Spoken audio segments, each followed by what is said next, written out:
Hey guys, welcome back to the channel. Kai here from Telco, and today we are doing a phone showdown. 3 phones to be specific. These are the latest Samsung flagship phones, which is the Samsung S20 Ultra 5G, the Samsung S20 Plus, and the lowest tier of them all, the Samsung S20.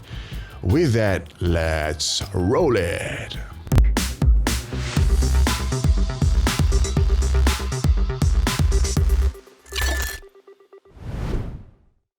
First of all, a big thank you to Samsung for giving us this opportunity to review all these flagship phones.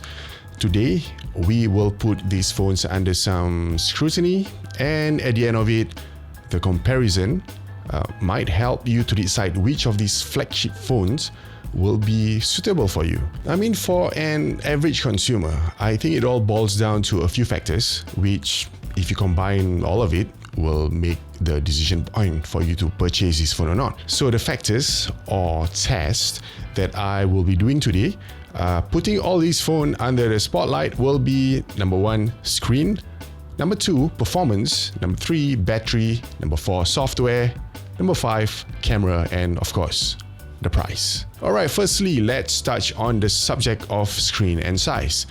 The phones do vary in screen size. From big to small, we have the Ultra at 6.9 inches, the Plus at 6.7 inches, and the S20 at 6.3 inches. All of the screens are with Super AMOLED display with 3200 by 1440p resolution. I love that all of these 3 phones have 120Hz refresh rate, fast screen, finally. They do, however, differ in pixel density, but you can never tell without putting these phones on some technical tests. No weird color shift though if you are tilting the phone from side to side, which is fantastic. So for the screen comparison, it all boils down to your eyes and the size of your hands. For me, I like the big screen, because it's so much better to see things without putting your eyes right in front of, putting the phone right in front of your eyes. But the S20 having a smaller body and screen size, it is easier to manage and handle. I have gigantic hands, if you can see, and even a Note 10 Plus can be challenging sometimes trying to operate it. But with the S20, I'm able to just use it single-handedly. No problem at all. Alright, secondly, on the subject of performance. All the 3 phones come stacked with Snapdragon 865 and 12 gigs of RAM. Super fast phones. Just take note that the Ultra has a 16 gig RAM variant, which will be great for playing games. Alright, let's just take a quick look at the Geekbench 4 score to see how fast the phones are. And obviously, the S20 Ultra scores the highest, but I just want to highlight that the scores for the 3 phones are not that far off. In fact, when I use the phones, I hardly notice any differences at all among the 3 phones. Alright, next is the subject of battery.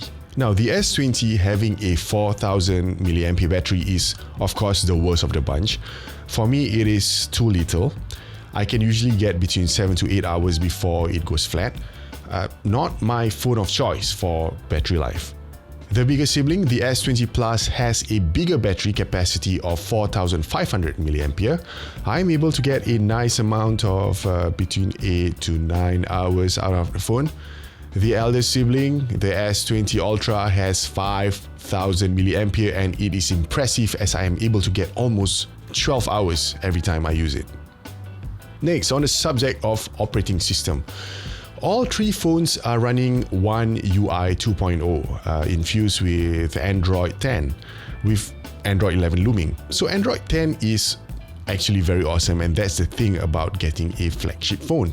It will definitely support the next iteration, at least for the next 3 generations of updates. Now, on the subject of camera. Now, camera is a huge factor to consider while choosing a phone, right? You can thank platforms such as Instagram, Facebook, YouTube, and now TikTok for this, because as long as you are uploading pictures onto these social platforms, you would generally want a phone with a good camera. So for the phones, here is where some differences lie. Just looking at the back of each phone, you can already spot the differences. The S20, 3 camera setup, a 12 megapixel ultra wide camera, 12 megapixel wide angle camera, and a 64 megapixel telephoto camera. The S20 Plus, 4 camera setup. It has the same 3 cameras that the S20 has, but it also comes with a depth sensing camera to give you that overall nice bokeh effect. The S20 Ultra has the most elaborate camera setup, a 12 megapixel ultra wide camera, a 108 megapixel wide angle camera, 48 megapixel zoom camera, not just a normal zoom camera, it is called space zoom, which you can use to zoom 100 times. A little more on that later. Now, the image quality on all of these cameras are good. Okay, if you want some nice crisp images, the Ultra gives you the best result. 108 megapixel can give you those nice sharp quality pictures.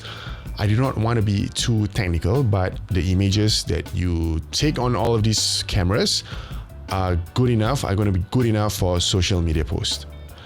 Now, the space zoom on the Ultra. When I first heard of this, I thought that the sharpness will be maintained throughout. You know, as you zoom further and further, the sharpness will be continuously maintained.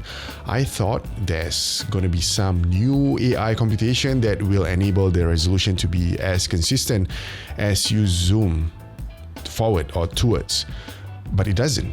Once I tested it, it looked like a normal digital zoom, but to be fair, anything below 10 times zoom, it looks decent.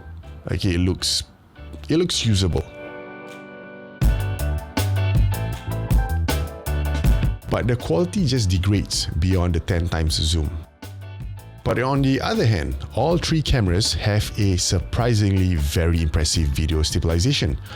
I was testing all 3 phones to see how viable they are for vlogging, and wow, I love how stable the videos are.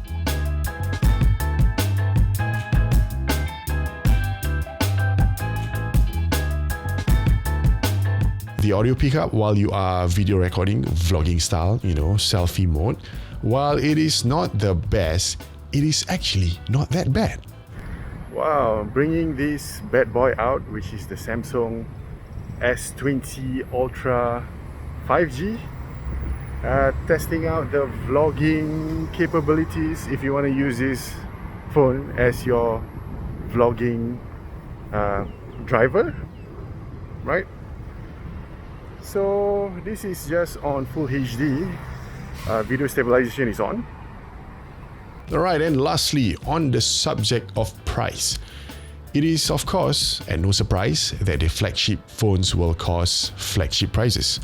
As the prices differs in each online shopping platform, let me give you an idea based on Challenger's website, KHAI. Ranking from lowest to highest price phone will be the S20 at 1298, the S20 Plus at 1448, and the S20 Ultra at 1898. These are really not cheap phones, so a better way to get these phones is of course getting a 2-year contract with a telco. Alright, now the verdict. So that has been some comparisons for the specs and performance of these 3 phones. My thoughts, it depends on what you want out of the phone. Okay, Singapore does not have any 5G network yet, so getting a 5G phone now might not be the best viable idea. The S20, although it is nice to hold on your hand, the screen is just too small for me. I love the video stabilization on all of these 3 cameras. The photo mode produces images that look good and sharp. You cannot deny that. I do not need the space zoom 100 times though. The Ultra's price is a bit way too steep for my own good, and I can get a good gaming rig for that price and settle with a budget phone like $500 and walk away still being very, very happy. Now I feel that the one that does the best balancing act for the 3 phones will be the S20 Plus. It has good specs, good battery life, good screen, and the price is not too crazy, although still considered as expensive. But one thing I can be sure of is if I were to buy any of these phones, I would not be needing to look for another phone for at least 2 more years. Okay guys, hope you like this video. Don't forget to click like and subscribe to this channel. I'll see you in the next one. Bye.